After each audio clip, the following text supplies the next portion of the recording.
Oh, he would just knock on the door if I was in the conference room with a client and tell me to come out because he needed his lease done. And I was like, I'm kind of busy right now. Dennis always bought old properties, okay? And he always remodeled them. And we always laughed about Dennis's 125% budget. There's a lot of opportunity everywhere. We don't just get kind of pigeonholed into one thing. We try to keep an open look at whatever is out there.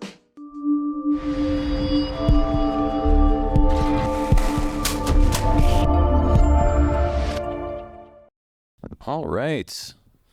Welcome, ladies and gentlemen, to the Local Legends podcast. For those of you that have joined us in the past, you know that we are running a program with the Venture Project in the Oshkosh Chamber of Commerce where we feature notable business leaders in the greater Oshkosh area. And towards the top of our list was none other than Mrs. Gail Schwab, the founder of First Weber brokerage in the Oshkosh area, as well as founder of Schwab Properties, a long history of being a real estate investor and a real estate broker in the Oshkosh region. And it's, without any further ado, I just want to give a really warm welcome to Gail Schwab.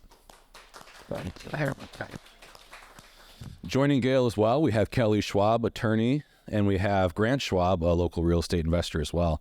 So they're going to chime in with some good stories, I think, as we and prompt us with some of the family history as well for the event tonight or today. So Gail, welcome. Thank you so much for coming on. Thank you. Thank you for having me, and thank everybody for coming and listening. We are a family business, and we are here to tell Dennis's story, because it was Dennis's ride, and we all got to come along on the ride. And it was a pretty fun ride, wasn't it, kids? He taught us a lot. We grew a lot. And he taught us to take chances, to have vision, to see things through different eyes, and to try things in different ways. And so we're here to tell his story. Well, bring me back to, when you met Dennis, when you were kind of in your childhood or in kind of your early years, how real estate became a part of your life, when you met Dennis, how you decided to get into the real estate business. Take me back to the beginning. Back to the beginning. Oh, dear Lord.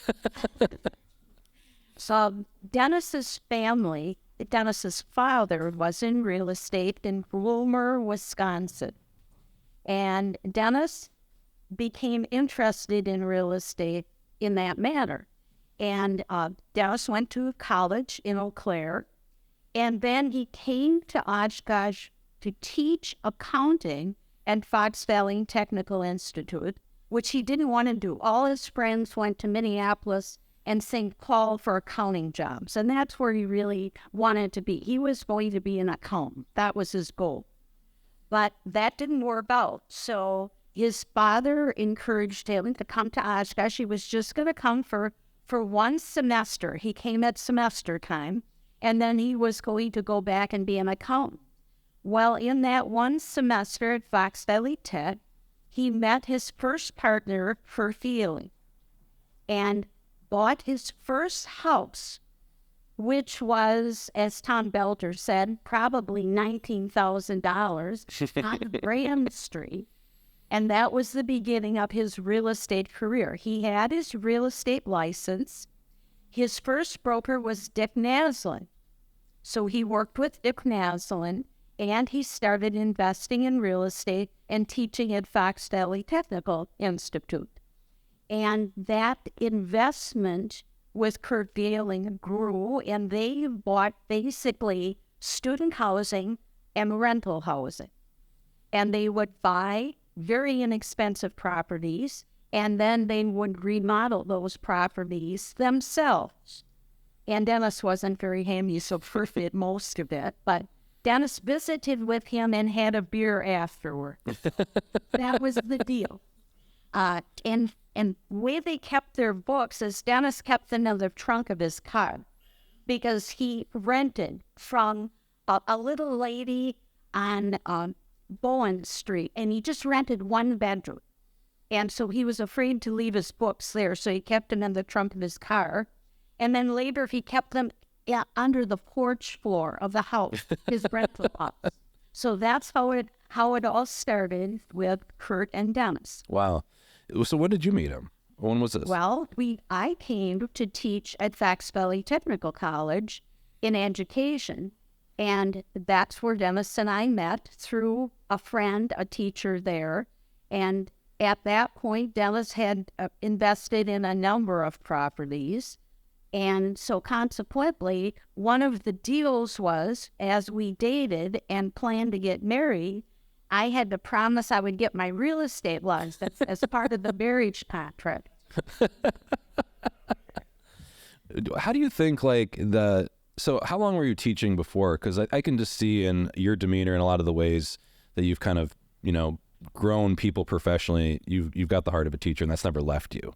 How did that work? Very true. I do have the heart of a teacher, and that's where my bachelor's and master's degree is. And before I came to Fox Valley Technical College, I taught in a little town, Tigerton, a beautiful little town with great people, a farming community, and I taught home economics. And when you see on Facebook those crazy little pictures of these tiny little kitchens, and there are 5 in a row, I was the teacher there. So I did that, and then from there I went and got my master's degree, and then at that point is when I came to Fox Valley Technical College. So yes, Dennis was a teacher, but he didn't have the heart of a teacher. He always carried a briefcase with him. Every day when he came to school, he carried this briefcase with him, very nice leather briefcase. Dennis always looked really great, and he carried this leather briefcase. Nobody ever figured out there was never anything in it. Prepare. He just talked off the top of his head. So he was much more an investor and a real estate broker than he was a teacher. Although the people who took real estate classes from him at Fox Valley Technical College frequently come back and talk about how much they learned from him in those classes because he spoke from his experience. What was early on as you met Dennis and were kind of building your real estate portfolio? What were some of the theories that Dennis believed in as far as how to start in real estate, how to grow a portfolio? What was kind of, can you explain that? First of all, as a young investor, a lot of times you don't have the money to do things on your own. Right. So one of the things that I always tell people is find a really good partner, but you have to be careful. You have to pick the right person, and that helps you to get started. And Dennis always said, the sooner you get started, the younger you get started, the more time you have to grow. And so he wanted to invest right away. That's why he invested, even though he planned only stay a semester. He wanted to get started. He didn't want to wait because you could grow it further that way. Mm-hmm. So, I mean, the gentlemen of that era, not just Dennis, but I mean, I think of Tommy Rooch and Gary Decker and all of the Jen Bordendecker, all of that generation. How did they invest? You know what? They got in their cars and they drove around. They would drive all over the place. They would look at everything. They would look at land. They would look at properties. And then they'd call each other. I mean, they were competitors, but they'd call each other. Like Tommy would call Dennis and say, "Hey, Dennis, I'm looking at this piece of property. What do you think about this?" And then they'd brainstorm, and that's how they do their due diligence, because they didn't have computers. They didn't have cops. They just had each other's knowledge to bounce off of, and that's how they started building their portfolios. They were visionaries. They could drive around, see a vacant piece of land or see a building, and they could envision what that could become. And it might become one thing, or they might have a vision of it becoming 5 different things.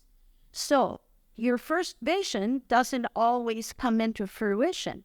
That might be a beginning point to get you to that 5th option, which then is the success for that piece of property. So that's how, that was their network of people that they did business with. They were competitors, but they were also cohorts in it. Yeah. And they used each other's knowledge.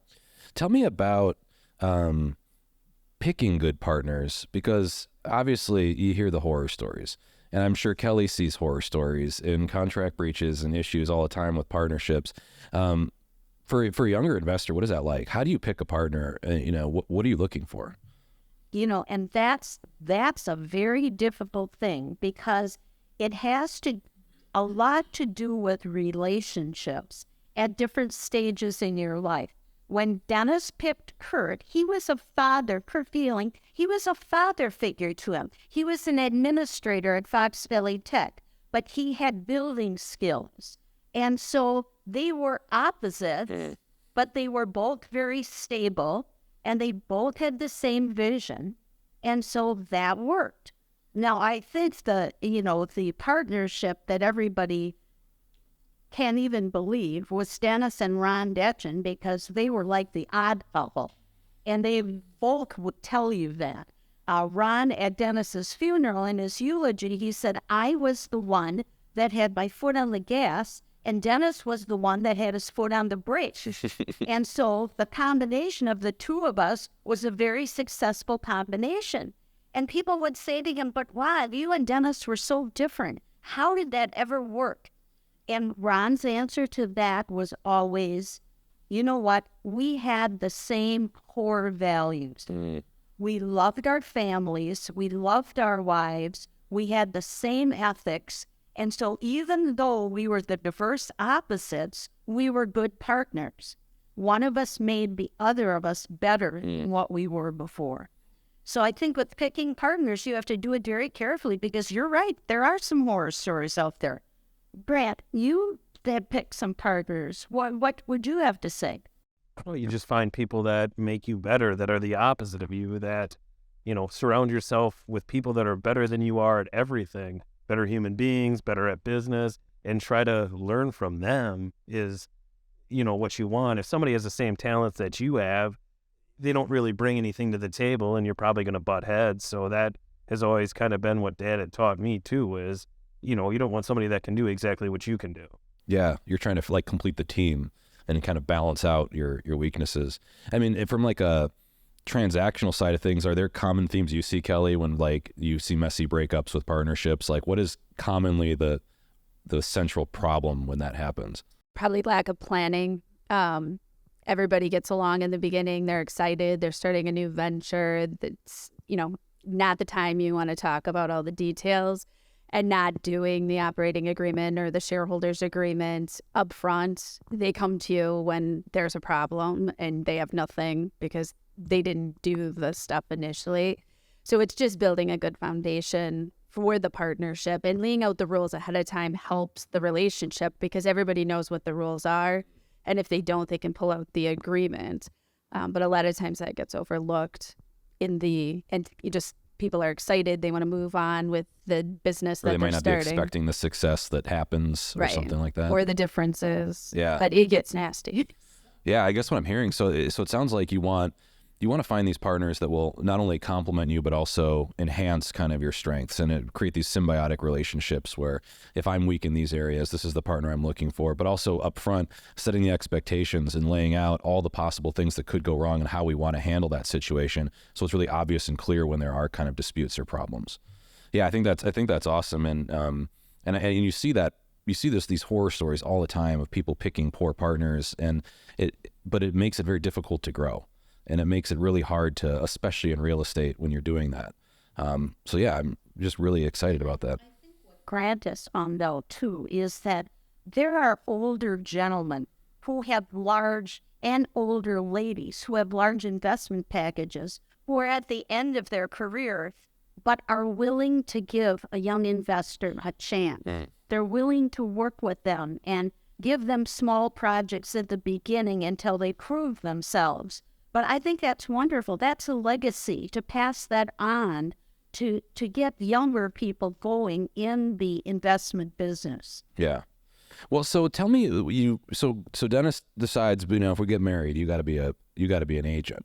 How did you become the agent? Where did it start for you? What was your first experience like, and how did you get into this? Well, I think, I think Dennis and I were very blessed because we were married to each other. We worked together every day, but I have to say, we never in our whole marriage had a disagreement or a fight. We would discuss things. We would talk through things. We would plan things together. And so that all worked very well. We supported each other. I mean, if you have a spouse and you're in business with them and they're not supportive of you, it's pretty tough to be successful. I mean, you have to have the same vision. And like I said, it was his ride. So we were the support system that supported his ride.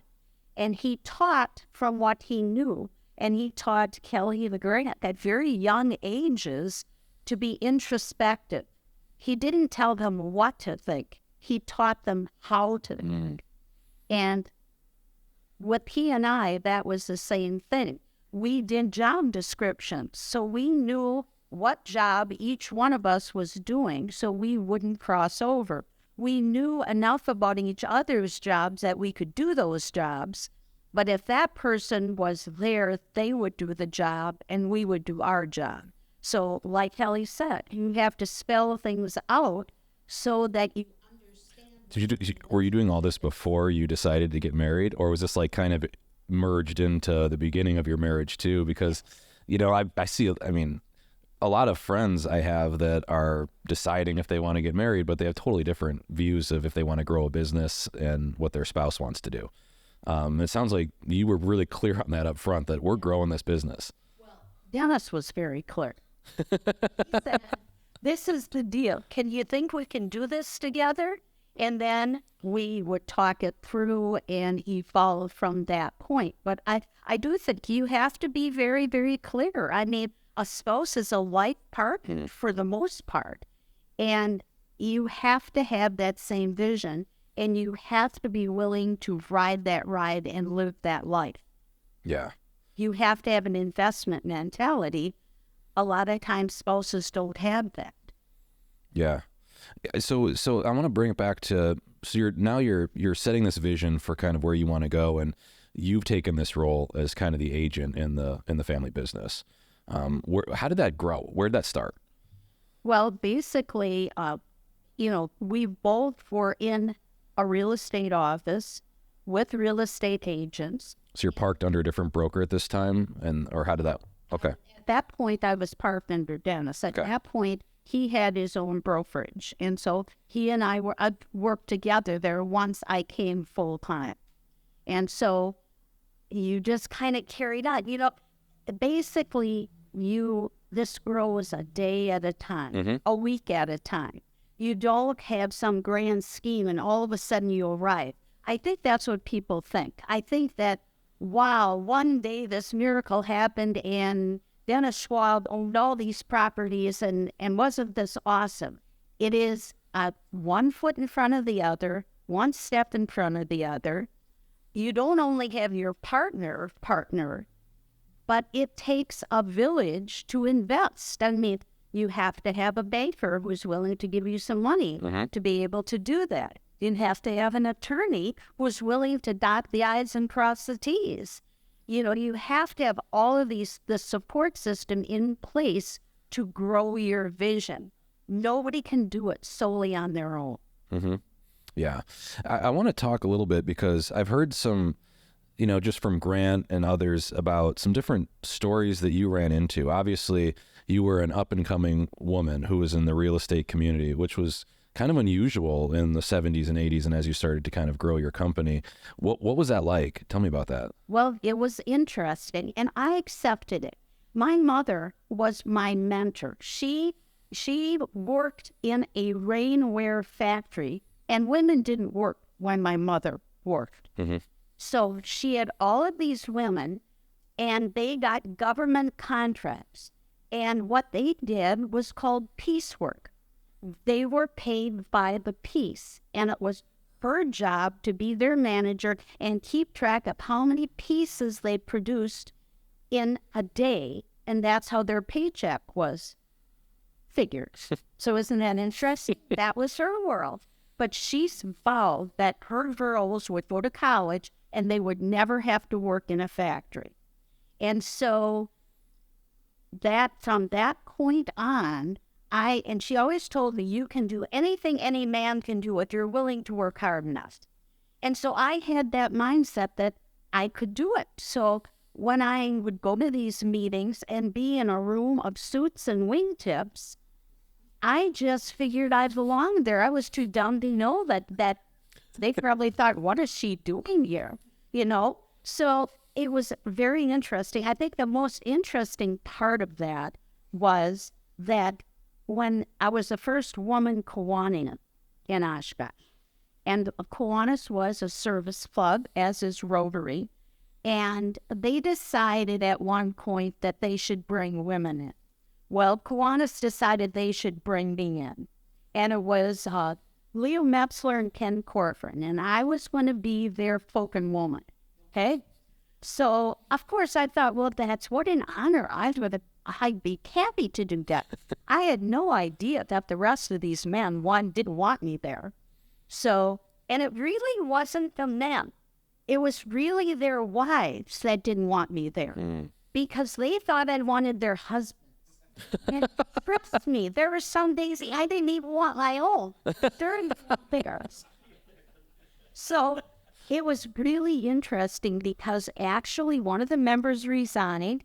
He had come here from Whitefish Bay, and he was a superintendent of schools, and he resigned because a woman came into that club.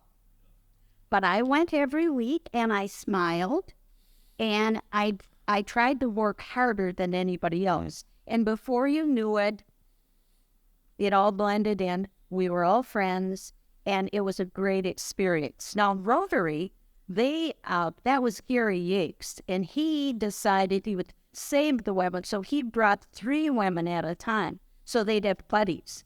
So they did it more diplomatically. Leo Metzler and Ken Corcoran said, cool, no, we're going to do it. So it was very interesting. You just learn. You've got to be resilient in investing in life, in all the things that you do. You have to be adventurous, and you have to be resilient. And you can't take yourself too seriously. You just got to roll with the punches and move forward. What advice would you give? You've probably given Kelly the same advice just to younger women now getting into the real estate world or working in, really competitive fields or things like that. How would you advise them? It's just as hard today as it was when I did this. You still have to due diligence. You have to work hard. You have to present the right image. You have to be intelligent. You have to do your homework. You have to present yourself well. You have to build relationships. It's all about building relationships. And that's what these young women need to do and understand is that it's all about relationships. And you can't be afraid to do anything or put your ideas forward and try different things. If something doesn't work one way, try a different way. When we raised Kelly and Grant and they were going off to college, we said, well, let's have a plan A and a plan B. Mm-hmm. And if plan A doesn't work, then we'll do plan B. That way, they had a choice. There were no have-tos. Even with our business, we would say to them, we have this business. We would love to have you come into it. But if you would rather do something else, we would gladly support you in doing something else. Yeah. It's got to be a choice. Yeah. Kelly, do you have any thoughts on that of how you would kind of, advise other women, maybe attorneys or other types of folks as you've kind of experienced similar things in your field? In being in the legal field, there were definitely, even when I started practicing, there were older male attorneys that openly admitted that they put me through the ringer and, they tested me, and in most instances I passed. But the best advice I got was from Russ Ruff, who was my mentor attorney and who I worked for first.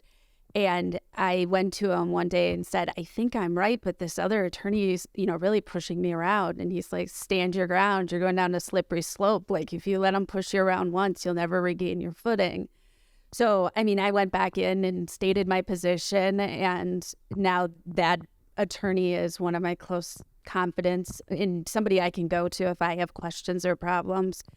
And that's kind of the way it has been. I've seen it, that if you can prove yourself and you can show that you have the intelligence to, stand next to them, there really isn't that difference. And a lot of times I, hear other women attorneys saying, that there is a lot of difference between men and women don't get treated the same way. I don't really see that, but I guess I don't walk into situations with that mindset or with a chip on my shoulder. I walk into it trying to prove myself and to build a relationship with that person. And through doing that, I've, fostered a lot of good relationships with attorneys my age or older attorneys who have ended up being mentors. And, I wouldn't be where I was without them. And I still, talk to them on a regular basis. And if I have a problem or a question or something I don't know how to answer, they're always there to bounce things off of. But yeah, I want to ask a question, and this is maybe for you and Grant, Gail. It's just like so as Dennis and you were kind of growing earlier on, what were some things you were looking at for the types of properties you found most interesting? You said that Dennis and his partner were beginning with universities, student housing and things like that. And obviously Grant and what he's kind of doing has changed a lot since then. And where did it start, what you were looking for as you got into it? And then I guess, where is it today? Well, when you start out, you buy what you can afford. Really. And Grant always says to me, Mom, they can't all be home runs. And my answer is, when your dad and I started out, they all had to be home runs because we didn't have anybody backing us up. Our families couldn't back us up. So you buy what you can afford and what you and your partner can afford, and you start with less expensive endeavors. And consequently, small rental properties, student housing was what Dennis started with. Then he evolved into office space, investment properties, apartment buildings, and you scale up. And that's what young investors have to understand. It's not a one and done thing. Mm-hmm. It's very slow. It's a step-like process, and you have to be patient, and you have to be present, and you have to work hard every single day.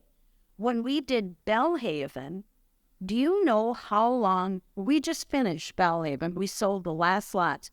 Do you have any idea how long Bellhaven took? 32 years. 32 years. Now, that is a long time. And we stuck with it. It was 3 different phases, and infrastructure had to be put in. So be respectful of these investors who are developing things in different parts of Oshkosh, because they're putting a lot of their money and their life on the line. So it is a step-like process. Brad, what you talk about what you're doing?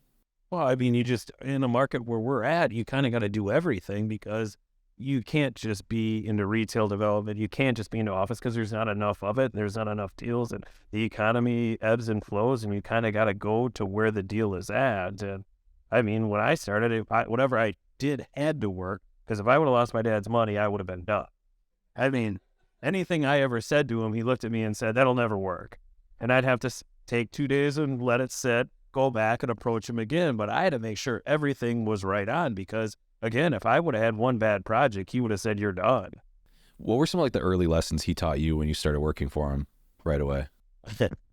It was bad jobs. I mean, I started when I was 12, and I got the worst jobs that there were, like picking up garbage and with our maintenance crews on apartments, and the guys were mean to me, and they would call me names and, you rich little kid and all that, which wasn't even true. And I just had to put my head down and take it, because if I would have went and said something to my dad, he wouldn't have cared. He wouldn't have went and said anything. He would have said, that's the way the world is. People are going to be mean to you. You got to put your head down and work through it. And when I got out of college, I had to do collections for them.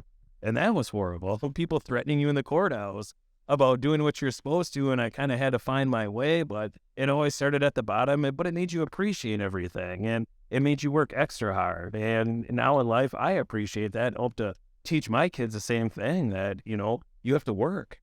When you were looking for deals early on, what were the deals he finally greenlit? Like, what were the things he was looking for? And do those the same kind of metrics or values or things that you look at today? Yeah, it was like, I think one of them was over on 9th Avenue. There was a 4-unit, a 2-unit.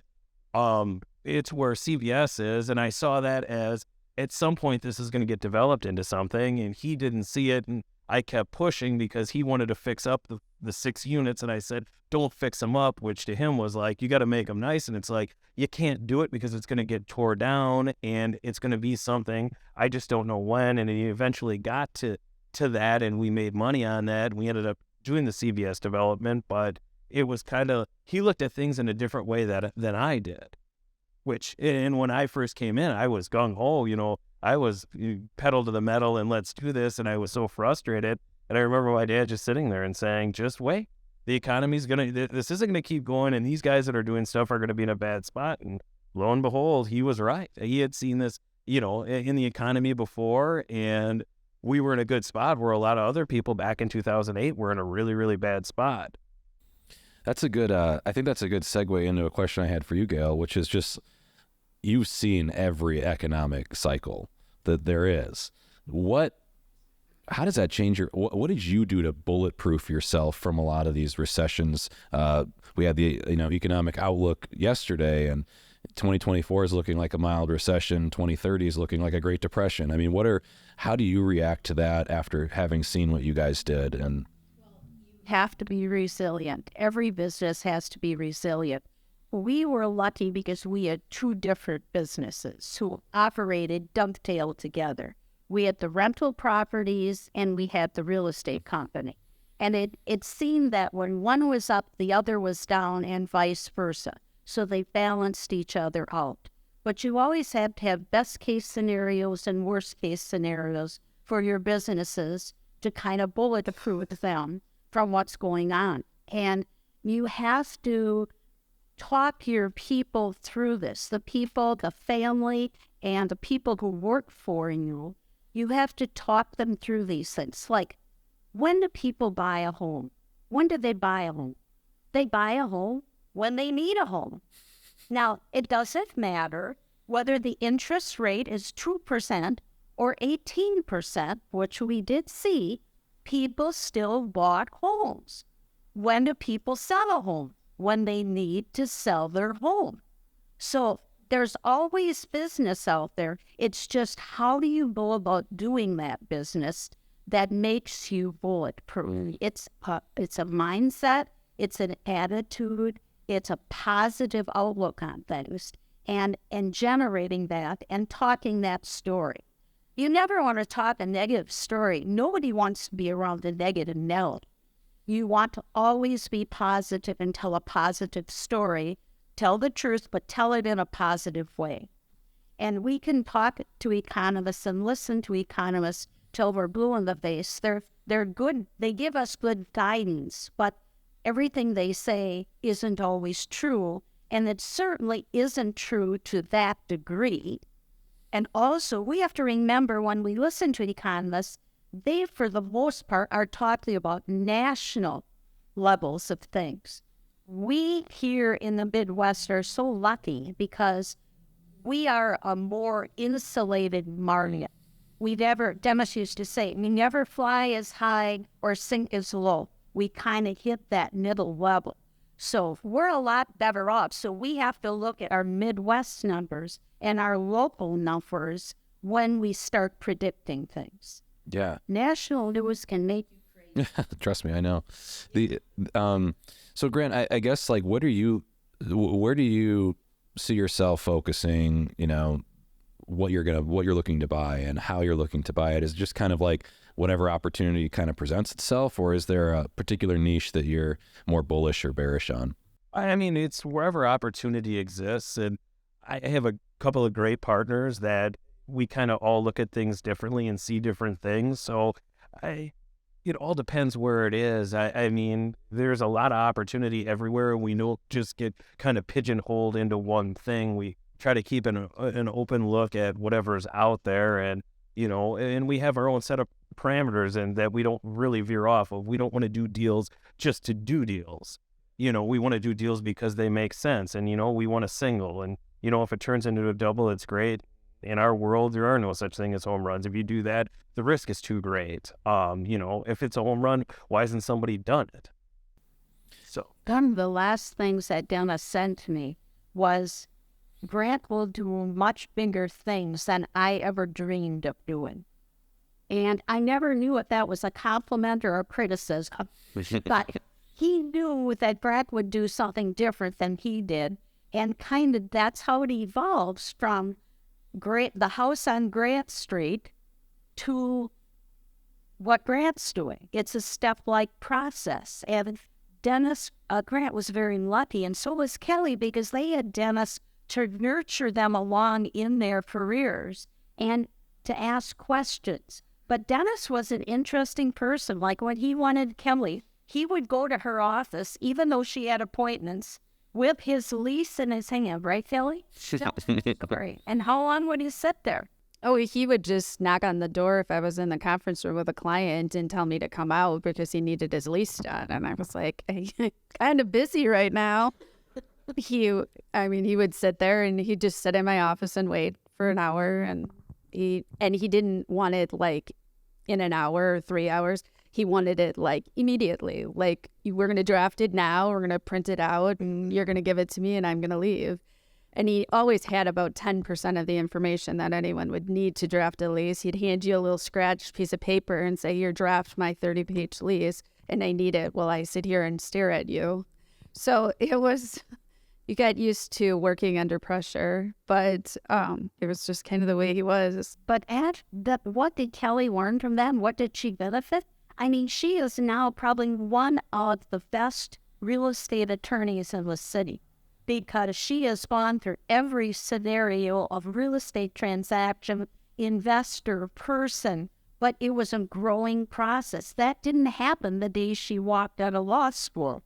She had Russ Rutt as her first boss, and he redlined all her contracts. That's how she learned.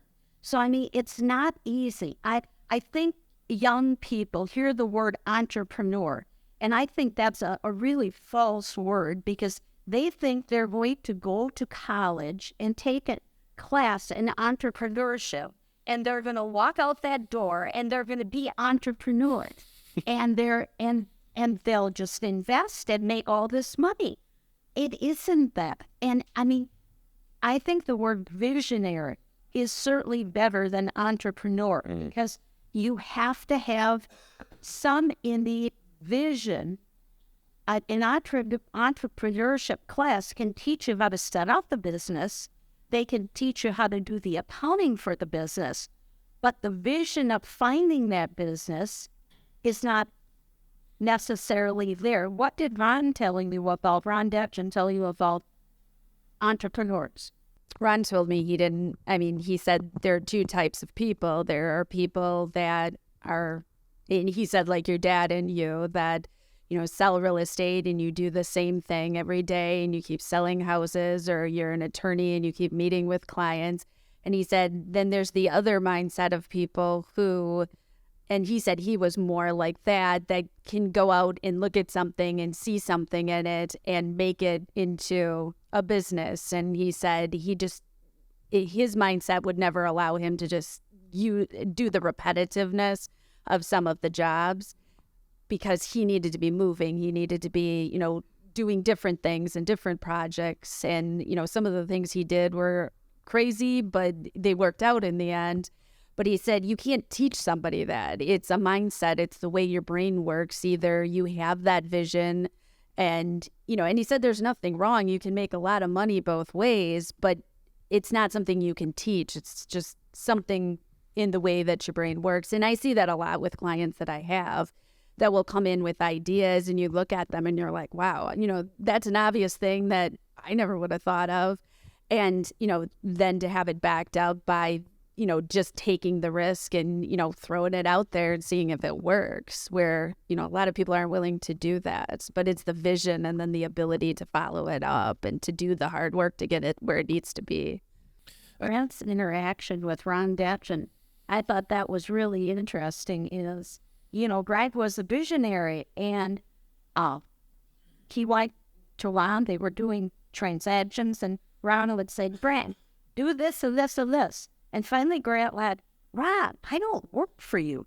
Because Grant was a visionary just like Rob, so that didn't work too well. They needed worker bees to do all that stuff that needed to be done because neither one of them wanted to do it. But I mean, there are visionaries not just in business. I mean, I think about the ones, they're like bright shining sunshine that comes into the room. The Cheever had a gentleman out for a while, I think his name was Tim Krotz, and he was just a visionary about chamber work. Eileen Connolly Kiesler with the foundation. She was just a bright, sunshiny light. Father Dan Felton and Father Jeb. They were just great shining lights. And we know these very talented people won't stay with us for very long because they're so talented. But we just have to like absorb them when they're with us because they bring so much to the party. I think that's a question, for everybody on the panel is just what are the characteristics or common themes or characteristics, personality traits of the people that you think make it?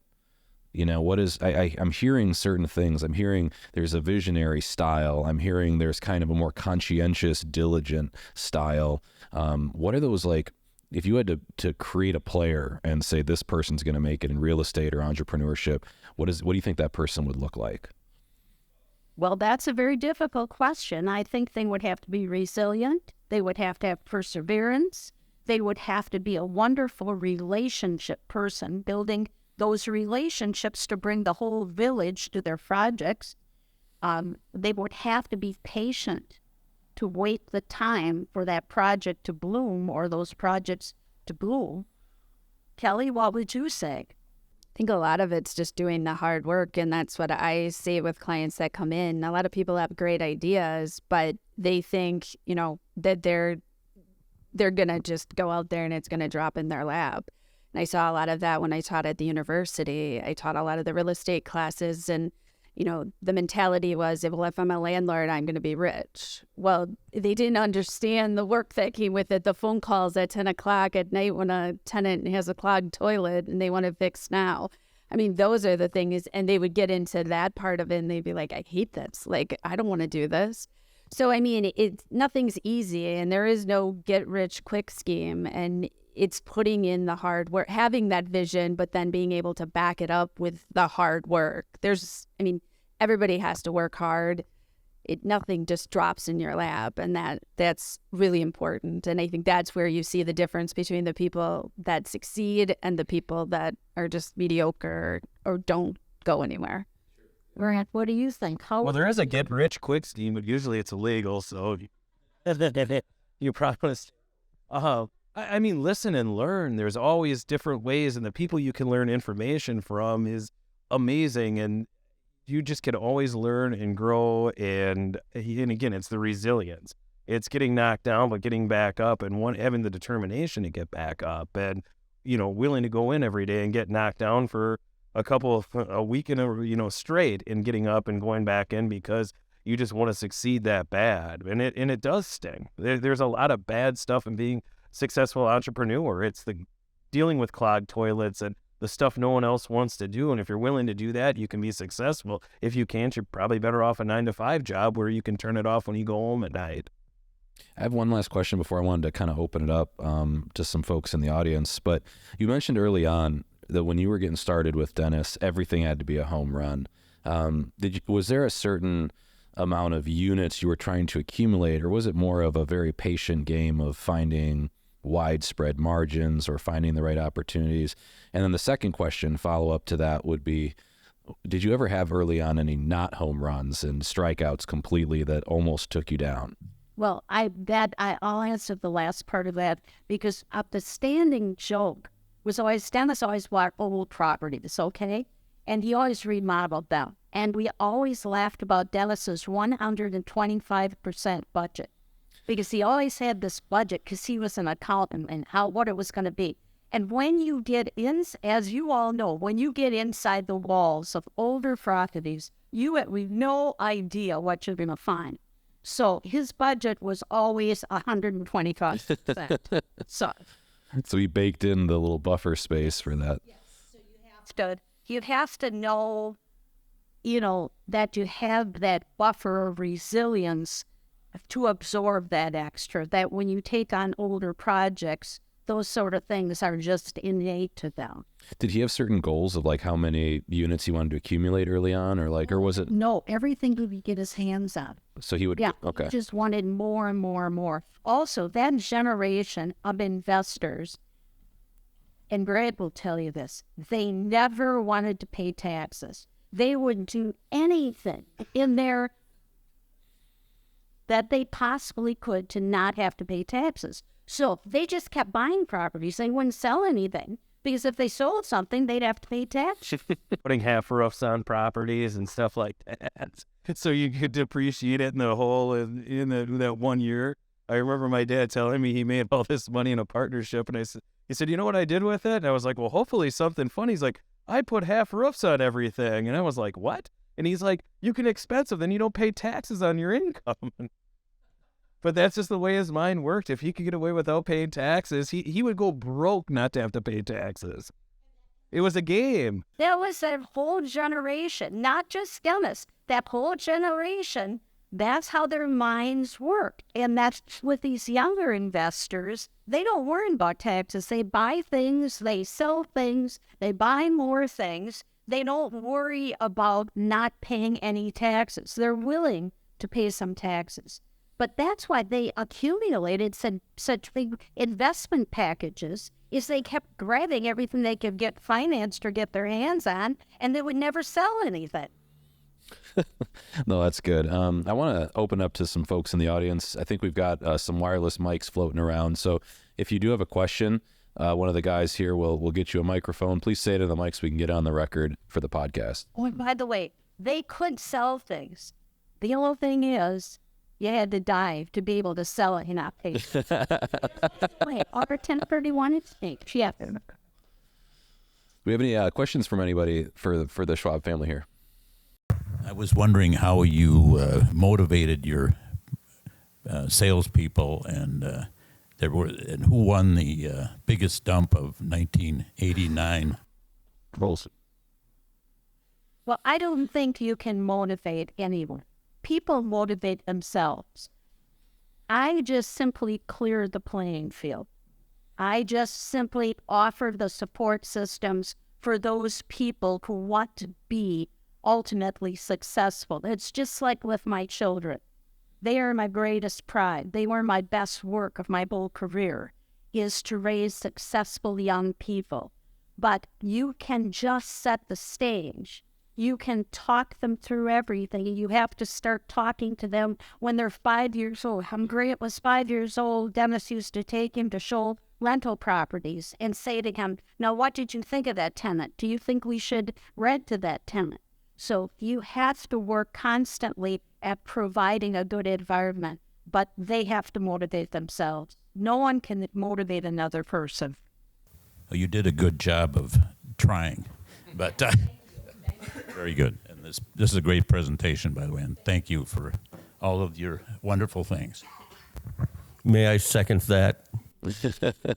One thing we should talk about, and I said I was going to talk about this because it's an ugly topic and you're all probably going to walk out of the room, but it's something you all should think about, and that's we should talk about death, because that is something we were, like Kelly said in Dennis's eulogy, we were the perfect family, the four of us. We worked together. We had different skill sets.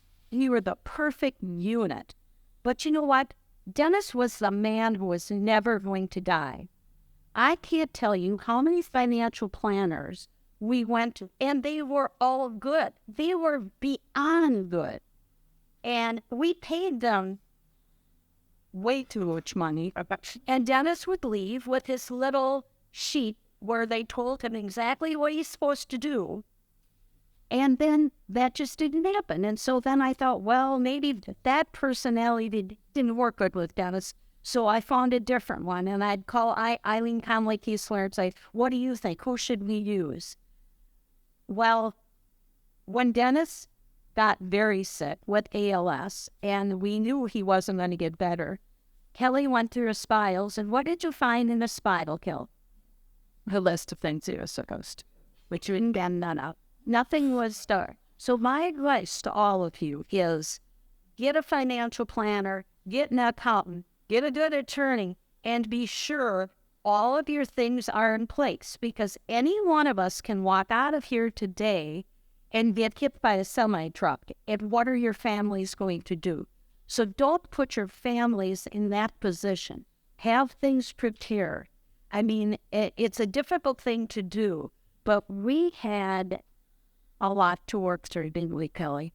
I pretty much had to close down my office for about 2 months just to work on transferring properties and getting things in place with the estate planning attorney that we were working with. And even at that, we didn't get it all done before my dad passed. So, yeah.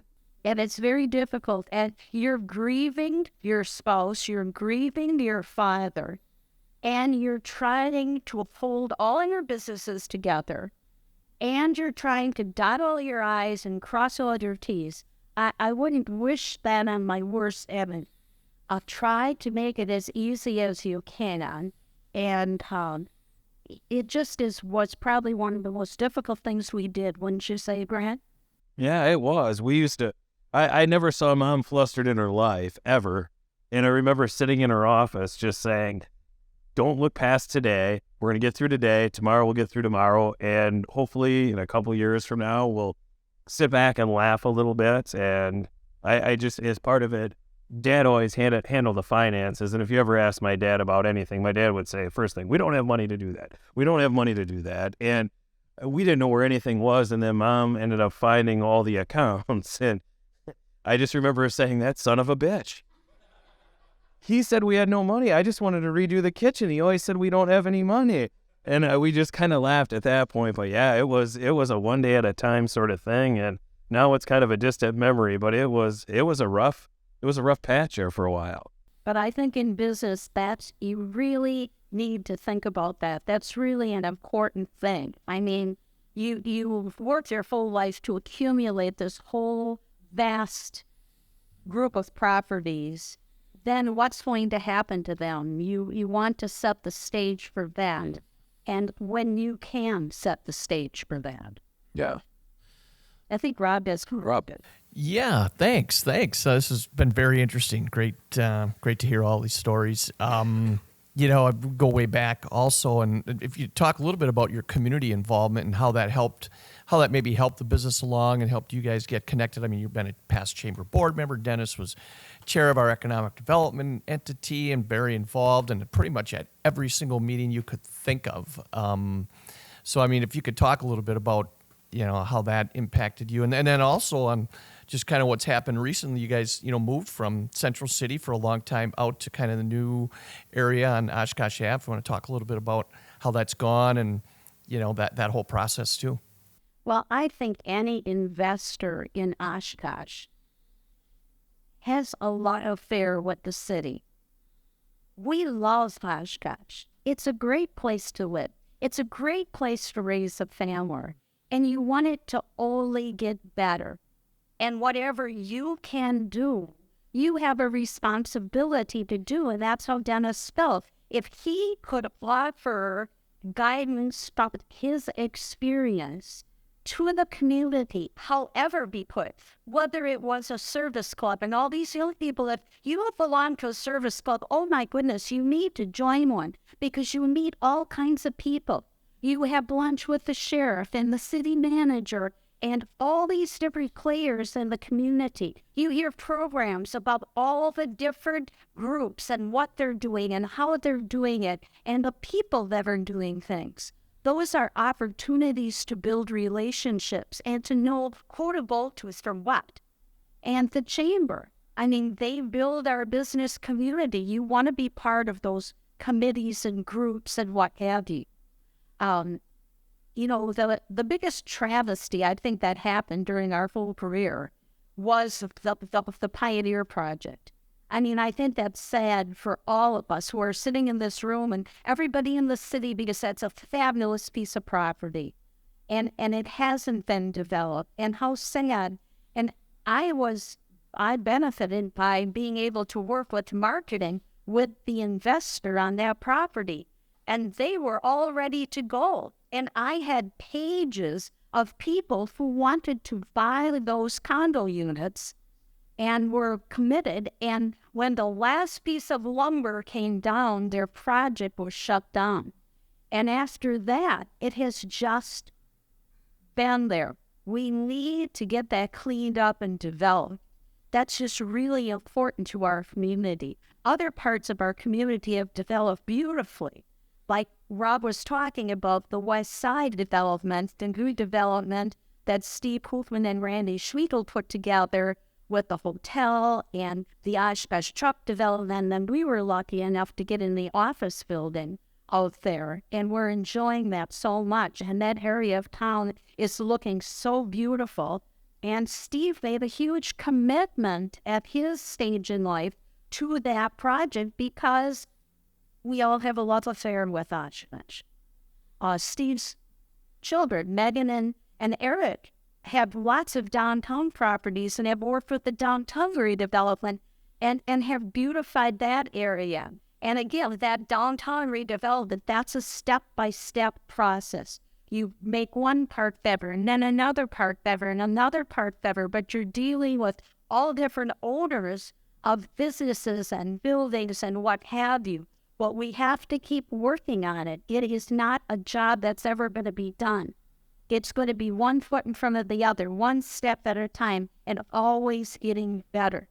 And I can't say enough for community involvement. We all owe that to Oshkosh to make it a better place than what we found it. And it was pretty great when we found it. That's why we all chose to live here and raise our families here, and now raise our grandchildren here.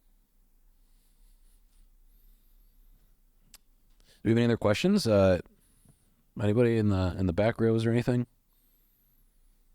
Yeah, Andy. You said the Bellhaven, finally paid off after 32 years, and as young as I am, I take a look and see how much Oshkosh has grown even in my short life. I mean, how many more opportunities? I mean, maybe Grant, you can maybe touch on this, but like being a visionary, like 32 years is a long-term thing. How many more long-term visions are there for Oshkosh? And I mean, obviously you're not going to say what properties you're looking at, but just in general, how much can Oshkosh grow with that type of vision, that long-term vision? I mean, I think it could grow a lot. One of the things we compete with everything else is, getting people like yourself to grow in Oshkosh. And you just did a restaurant, Andy, and that helps. We need more stuff like that. We need more growth in our community, getting people to want to live in Oshkosh. I mean, I always look at Oshkosh and I think it's crazy. Like, the best place of anywhere you ever go is where there's water. If you go on vacation, you want to be where there's water. But why would anybody not want to live in Oshkosh when you have the lake system that we have? And it's crazy that more people aren't coming here. And I think there's a lot of potential. We got to figure out how to get more people, when they choose the Fox Valley, to choose Oshkosh over going north to Appleton, whatever, to here. I mean, we have a university, we got a great school system, we got a great park system. I mean, we got a great everything. We got a great downtown, and it's being more competitive, and it helps having young people to see that and start to come back, because they put their roots down here and then they put their families here, and we continue to grow that way. But with that, there's a lot of stuff to happen. Let me tell you how Bellhaven started. Bellhaven started, Rob, on a chamber committee. I was on a chamber committee, and they said, we're losing all of our executives. They're moving to Neenah. They're moving to Appleton because we don't have the right kind of housing for them. So I went back and told Dennis that, and we have the Bell's property listed, Bellhaven. And I said, that would be a prime property to build high-end housing on. And then Dennis said, well, we can't afford to do that. That's too big a project for us. And I said, we had met Fran Shevchak from Portside Properties at our franchise meetings. And I said, you remember those beautiful homes we went through in Door County? And that was Portside Properties. Let's talk to Fran. And why don't you talk to the Bell family and see if they'd like to be partners? And that's how the three partners were joined together and how we started building the high-end homes in Bellhaven. So, I mean, you never know where these ideas or visions will start. You've got to keep yourself open, and there's always room for growth and development. Visionaries can pick pieces of property out and see a vision for that. You just have to have the perseverance to stick with it for 32 years. And, we'd say to builders along the way, well, why is Bellhaven not selling? And they would go, you have to wait your turn, Gail. It'll come. It's just not now. Well, I think that wraps up our time here today. One big round of applause again for Gail and Grant and Kelly.